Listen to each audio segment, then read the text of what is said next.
책에서 여유를 담다. 책담. 책담에서 읽어드릴 이번 책은 품격 있는 삶을 위한 최소한의 말 공부. 어른답게 말합니다. 지은이 강원국. 출판사 웅진 지식하우스.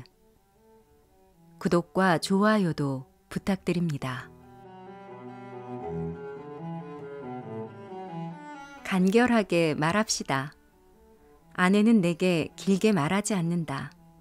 말로 할 때 들어, 또 말하게 하지 마, 와 같은 몇 마디로 의사를 전달한다. 그렇게 뜻을 관철한다. 잔소리는 없다. 적어도 내게는 그렇다. 그런데 아들에게는 다르다. 말이 길어진다. 우선 한 말을 또 하고 또 한다. 노파심에서 그렇다. 못 알아들었을까봐, 중요한 내용이어서 등의 이유 때문이다. 자신은 강조한다고 반복하지만 이미 말을 알아들은 사람에게는 중복이고 동어 반복이다. 여기서 그치면 좋으련만 중복의 무언가가 추가된다. 그 무언가는 주제에서 벗어난 내용이다. 자기가 말하려던 내용에서 이탈하는 경우다. 배가 산으로 간다. 그럴수록 말하는 사람은 신이 난다. 무당이 작두를 타듯 청산유수다. 반면 듣는 사람에게는 그런 고역이 없다. 간결하게 말하지 못하는 사람의 특징 중 하나는 서론이 길다는 점이다. 곧장 본론으로 직행하지 않는다. 앞에 자락을 너무 길게 깐다. 꼬리가 몸통을 흔드는 격이다. 또 말이 길어지는 경우는 할 말이 많은 주제를 만날 때다. 그것에 관해 잘 알고 있거나 열정과 애정이 있는 경우다. 엄마가 아들, 딸에게, 선생님이 제자에게, 상사가 부하에게 하는 말이 여기에 해당한다. 그럴수록 말을 줄여야 한다. 방법은 한마디를 고민하는 것이다. 한마디만 해야 한다면 무슨 말을 할 것인가? 그 한마디로 출발한다. 그 한마디에 한마디, 또 한마디를 아껴가며 보탠다. 불필요한 말은 붙을 자리가 없다. 대통령이나 회장을 모실 때도 마찬가지였다. 편하게 말해보라고 하지만 그분들은 시간 여유가 없다. 최대한 짧게 말해야 한다. 늘어지면 제지당한다. 그래서 하고 싶은 말이 뭐죠? 라는 말이 나오면 낭패다. 끝을 질질 끄는 것도 말이 길어지는 요인이 된다. 이런 말하기를 하는 사람들의 말은 끝날 듯 끝나지 않고 다시 이어지고 새로운 내용이 보태진다. 그럴 수밖에 없다. 말이 끝날 때쯤에야 스스로 할 말이 정리되기 때문이다. 앞에서 했던 말이 말을 불러온다. 뒤로 갈수록 할 말이 더 생각난다. 이런 사족을 조심해야 한다. 그런데 살아보니 간결한 말만 좋은 게 아니더라. 나는 요새 하루 종일 아내와 지낸다. 둘 다 직장에 나가지 않기 때문이다. 긴 말이 고프다. 중언부언도 좋고 잔소리도 좋다. 아내가 아들 말고 나한테 길게 말해주면 좋겠다. 상대에 따라 물을 담듯이. 말은 상대적이다. 같은 내용의 말도 누구에게 하느냐에 따라 결과가 달라진다.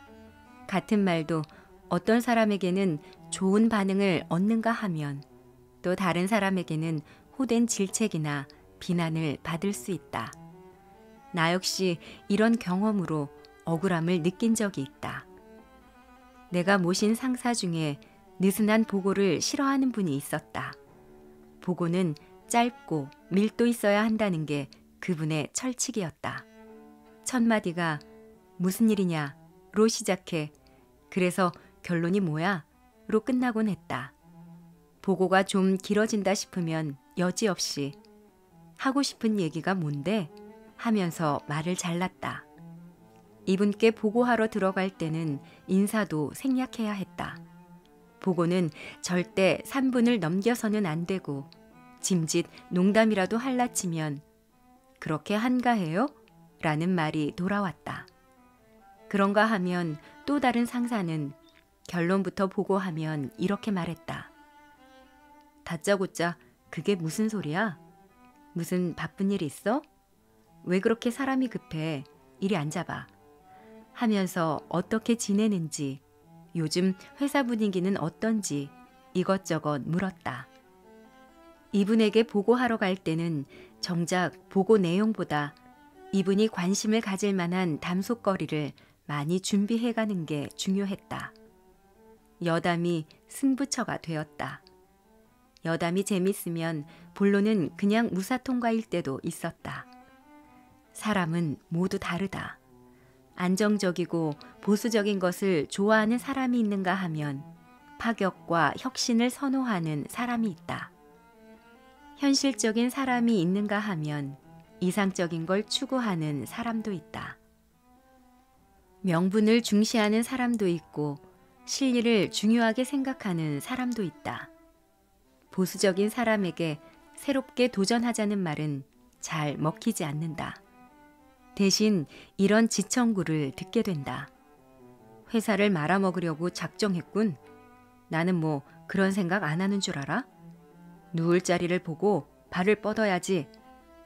현실적인 사람에게 이상적인 청사진을 제시하면 지금 무슨 잠꼬대 같은 소리야? 당신 제정신이야? 라는 타박을 듣기 십상이다. 반면 명분을 중시하는 사람에게 이익을 강조하면 속물 취급을 당할 수도 있다. 대기업 비서실에서 일할 때 나와 회장 사이에 세 분의 상사가 있었다. 세 분 모두 내로라 하는 실력자에다 개성이 뚜렷한 분들이었다. 회장께 보고하려면 이 세 분을 모두 통과해야 했다. 회장의 마음에 드는 것은 둘째치고 이분들을 통과하는 게 급선무였다. 그때 내린 결론은 같은 내용이지만 각각의 취향과 성향에 맞게 각색해서 보고하는 방법이었다. 번거롭고 우라통 터지지만 별다른 도리가 없었다.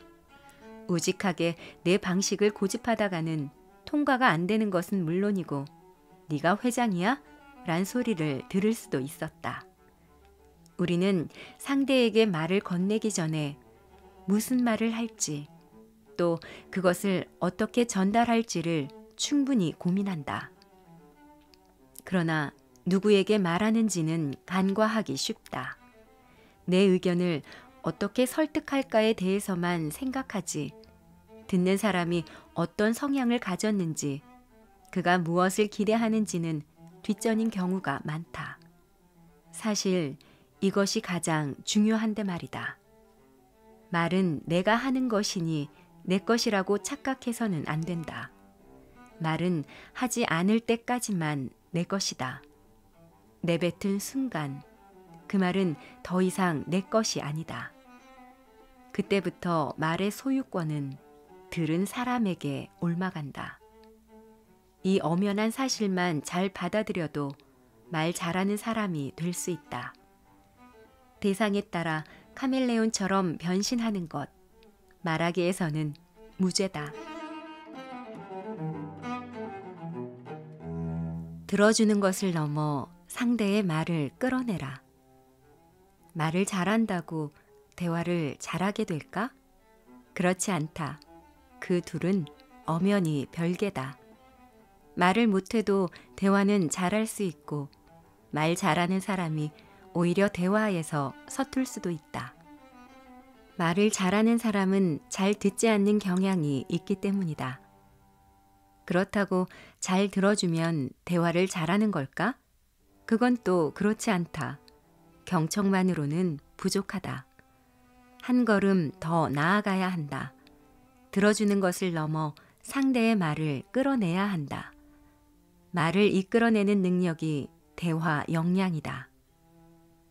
프랑스 작가 장자크 상페는 뉴욕 스케치라는 책에서 대화 잘하는 방법으로 두 가지를 이야기했다. 뉴요커들의 말버릇을 관찰해 보니 대화에 능한 사람은 두 가지를 잘 하더라는 것이다. 바로 감탄과 질문이다.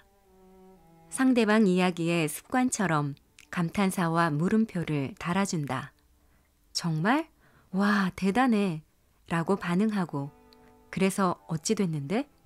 그랬더니 뭐래? 하며 상대의 말을 지속적으로 이끌어낸다. 즉, 대화를 잘 하려면 경청, 공감, 질문, 이 세 가지를 잘해야 한다는 뜻이다. 듣고 공감해주고 묻는 것이다. 그랬구나. 힘들었겠다. 그래서 어떻게 됐어? 이렇게 말이다. 배구나 탁구 경기에 비유해보자. 운동 경기는 내가 점수를 많이 내야 승리하는 게임이다. 그런데 대화라는 경주는 상대가 점수를 많이 내도록 도와줘야 이기는 게임이다. 상대가 내 공을 받지 못하도록 강스파이크를 날리는 게 아니라 상대방이 내 말을 잘 받아서 내게 다시 말을 던질 수 있도록 해야 하는 것이다. 상대가 점수를 많이 낼 수 있도록 도와야 결국 내가 승부에서 이긴다. 국내외를 막론하고 뛰어난 진행자는 그런 역량이 있다. 오프라 윈프리나 유재석 모두 말을 잘하는 사람이 아니다. 말을 잘 이끌어내는 사람이다. 자랑하고 싶은데 욕먹을까봐 주저하는 말, 숨겨둔 비밀이지만 털어놔버리고 싶은 말. 그러니까 상대가 하고 싶은 말을 할 수 있게 만들어주는 게 이들의 공통점이다. 물론 쉽지 않다. 자신을 내려놓아야 하고 상대가 무슨 말을 하고 싶은지 알아야 한다. 또 그것을 알았다 하더라도 다그치거나 재촉해서는 안 된다. 스스로 말할 수 있게 편한 상태를 만들어줘야 한다. 어쩌면 이런 일은 낯을 가리고 말주변 없는 사람이 더 잘할 수 있다. 그렇게만 해주면 그 사람 만나면 왠지 즐겁고 신나. 그 친구 참 재미있어 하는 소리를 듣는다. 김대중 대통령이 그랬다.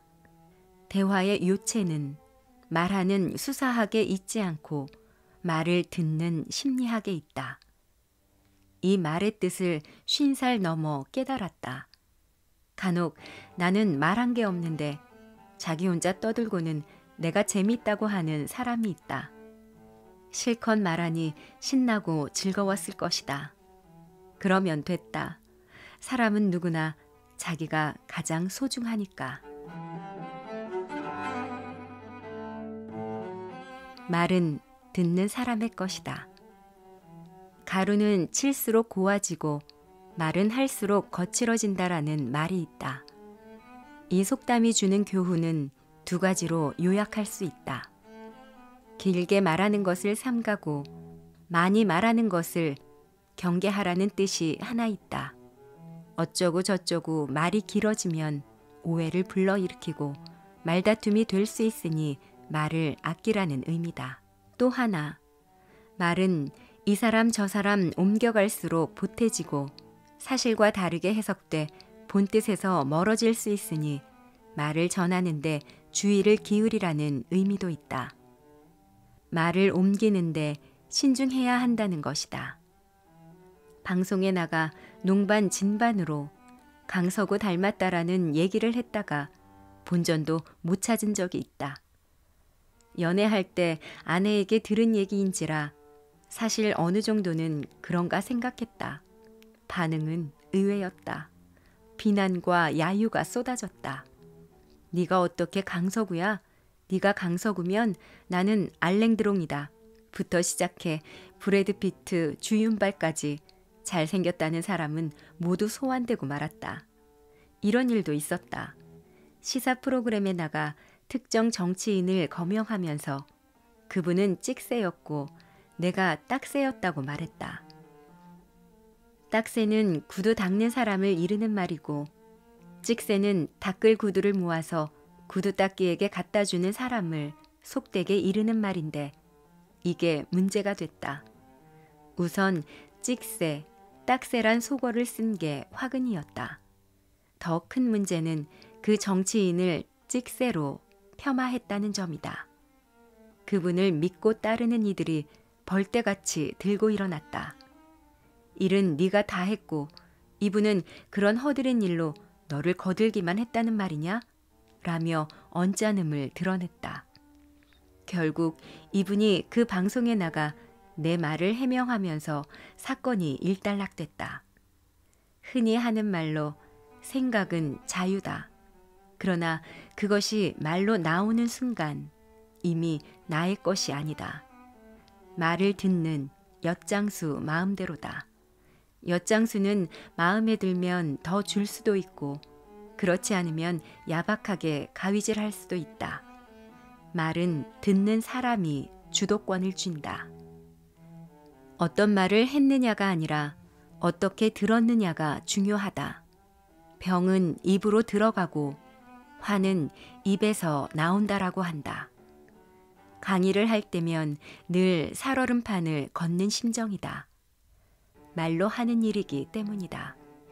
언젠가 말의 지뢰를 밟거나 말의 덫에 걸려 넘어질 것이라고 예감한다. 그래서 조심하고 또 조심하지만 이 또한 내 의지와 노력으로 되는 일은 아니다. 말로 흥한 자, 말로 망한다고 하는데 말을 안 할 순 없는 노릇이니 살면서 어쩔 수 없이 겪게 되는 것이 말로 인해 곤욕을 치르는 일 아닐까 싶다. 정신 바짝 차리고 말조심하는 수밖에. 이 하루가 고맙지 않을 이유가 없다. 나이를 먹어가면서 버릇이 하나 생겼다. 감사하는 버릇이다. 요즘에는 감사를 입에 달고 산다. 하루하루가 감사할 일 투성이다. 코로나19 때문에 강의가 다 끊긴 후 어느 달에는 건강보험료만큼의 수입도 없었다. 하지만 그 덕분에 이 책의 원고를 쓸 여유가 생겼다. 코로나 사태가 없었다면 연일 계속되는 강연으로 원고 쓰는 일은 엄두도 내지 못했을 것이다. 돌아보면 어머니가 일찍 돌아가신 것도 슬프기만 한 일은 아니다. 그 뒤로 나는 눈치를 심하게 보는 사람으로 성장했고 그런 눈치 덕분에 직장 생활을 잘할 수 있었다. 어머니가 내게 주신 마지막 선물이었던 셈이다. 그뿐인가 청와대에서 일할 때 생긴 과민성 대장 증후군으로 지금도 고생하고 있다. 매일 약을 먹어야 할 만큼 알레르기도 심하다. 과민성 대장 증세와 알레르기 모두 생활에 지장을 줄 정도로 고통스럽지만 노력한다고 고쳐지는 병이 아니다. 오히려 이를 감사하게 받아들이기로 마음먹었다. 그러면서 민감한 장 때문에 늘 준비하며 사는 습관이 생겼고 알레르기 증세가 가라앉는 평온한 시간이 오면 집중해서 해야 할 일을 처리하는 능력이 생겼다.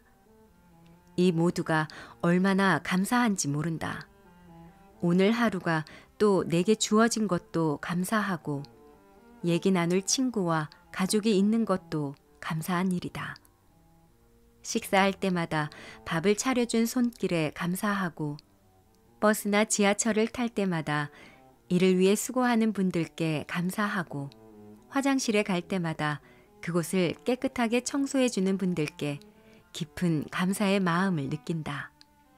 감사합니다, 고맙습니다 라는 인사를 입에 달고 살아보자. 가까이 있는 사람에게 감사의 뜻을 전하고 감사의 눈으로 보면 모든 게 고마울 뿐이다.